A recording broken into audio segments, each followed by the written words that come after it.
Hola, ¿cómo están? Hoy día vamos a hablar acerca de los materiales peligrosos. Se define como material peligroso a un sólido, líquido o gas que tiene la propiedad de causar daños a personas, bienes y al ambiente.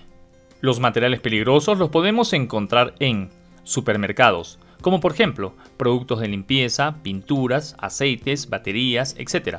Bodegas de industrias químicas, como los insecticidas, combustibles, pegamentos, entre otros. Estaciones de servicio como gasolina, aceites y aditivos. Ferreterías, donde encontramos disolventes, grasas, pegamentos, pinturas, etc. Y en nuestros hogares podemos encontrarlos en artículos de limpieza, insecticidas, gas de uso doméstico, pilas, baterías, etc. Los materiales peligrosos tienen la característica de ser corrosivos, reactivos, inflamables, tóxicos y biológico-infecciosos y se agrupan en clases en función a su riesgo. Clase 1. Explosivos. Son materiales sólidos o líquidos que por reacción química pueden desprender gases a una temperatura, presión y velocidad tales que puedan ocasionar daños a su entorno. Ejemplos: dinamita, nitroglicerina, pólvora negra, entre otros. Clase 2. Gases. Son materiales que no tienen ni forma ni volumen propio, adoptando el de los recipientes que lo contienen. Esta clase tiene tres divisiones. División 2.1. Gases inflamables son aquellos que a 20 grados centígrados y a una presión de referencia de 101,3 kilopascales son inflamables, y también los que se encuentran en mezcla de proporción igual o inferior al 13% en volumen con el aire, o que tienen una gama de inflamabilidad con el aire de al menos el 12%, independientemente del límite inferior de inflamabilidad. Ejemplos: gas licuado de petróleo, metano y propano.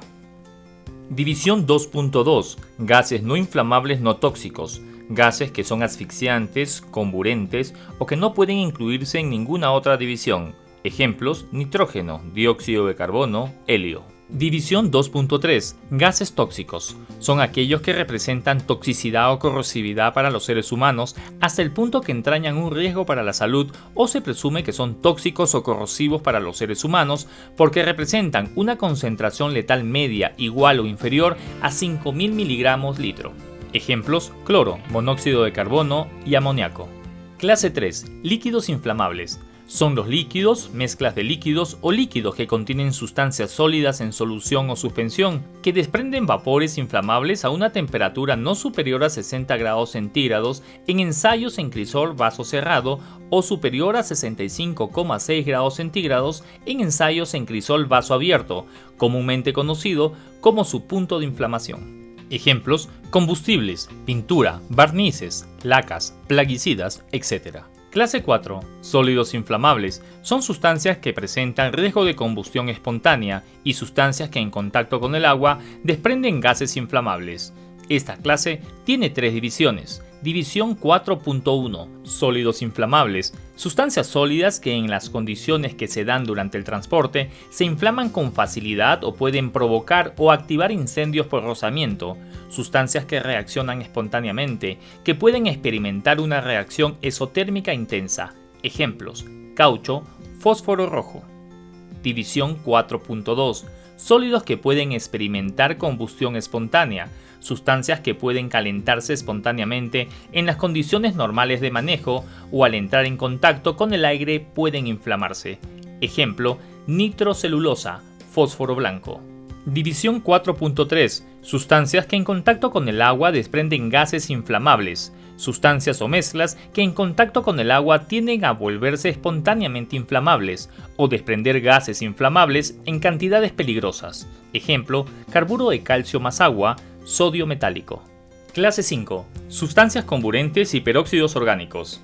Esta clase tiene dos divisiones. División 5.1. Sustancias comburentes. Sustancias que, sin ser necesariamente combustibles por sí mismas, pueden generalmente, liberando oxígeno, causar la combustión de otras materias o contribuir a ello. Ejemplo: nitratos en general, permanganato de potasio. División 5.2. Peróxidos orgánicos. Sustancias orgánicas que contienen la estructura bivalente oxígeno-oxígeno y pueden considerarse derivados de peróxido de hidrógeno, en el que uno o ambos átomos de hidrógeno han sido sustituidos por radicales orgánicos. Los peróxidos orgánicos son sustancias térmicamente inestables que pueden sufrir una descomposición exotérmica autoacelerada, Además, pueden ser susceptibles de experimentar una descomposición explosiva, arder rápidamente, ser sensibles a los choques o a la fricción, reaccionar peligrosamente con otras sustancias y producir lesiones en los ojos. Ejemplo, peróxido de benzoilo, peróxido de metilletilcetona. Clase 6. Sustancias tóxicas y sustancias infecciosas. División 6.1. Sustancias tóxicas, venenosas, sustancias que pueden causar la muerte o lesiones graves o pueden producir efectos perjudiciales para la salud del ser humano si se ingieren o inhalan o si se entran en contacto con la piel. Ejemplo, benceno y cianuro. División 6.2. Sustancias infecciosas. Sustancias respecto de las cuales se sabe o se cree fundamentalmente que contienen agentes patógenos. Los agentes patógenos se definen como microorganismos, tales como las bacterias, virus, parásitos y hongos, o microorganismos recombinados, híbridos o mutantes, respecto de los cuales se sabe o se cree fundamentalmente que causan enfermedades infecciosas en los animales o en los seres humanos. Ejemplo, residuos de fluidos humanos, medio de cultivo, agentes infecciosos, desechos hospitalarios. Clase 7. Materiales radioactivos. Sustancias que emiten espontáneamente radiaciones y cuya actividad específica es superior a 0,002 microcurria por gramo. Puede causar lesiones, pérdida de vida y daños o desperfectos en los materiales, equipos y edificios. Ejemplo, uranio, cobalto, compuestos yodados. Clase 8. Materiales corrosivos. Sustancias que por su acción química causan lesiones graves a los tejidos vivos con los que entran en contacto, o que si se produce un escape pueden causar daños de consideración o destrucción en las superficies con las que entra en contacto. Ejemplo, ácido sulfúrico, ácido nítrico. Clase 9. Sustancias y objetos peligrosos varios. Son aquellos que podrían constituir un riesgo al ser transportados o almacenados en una forma o cantidad determinada y no pueden ser incluidos en ninguna de las clases antes mencionadas. Dentro de este grupo se incluyen además las sustancias ambientalmente peligrosas y residuos peligrosos. Ejemplo, material contaminado con hidrocarburos. Muy bien, hoy hemos aprendido las 9 clases de materiales peligrosos. Cuídate y nunca olvides que primero es tu seguridad.